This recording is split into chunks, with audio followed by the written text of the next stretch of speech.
demonstrate the proper ways to cough or sneeze and wash your hands. So first of all, if you're gonna cough or sneeze, you should do it into your elbow, or achoo. And when you wash your hands, you should rinse your hands, and then you get some soap and try to get between your fingers and scrub for 20 seconds.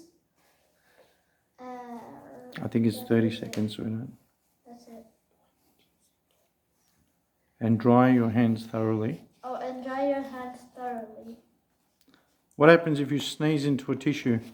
Throw it away immediately. Okay, move your hand. Thank you.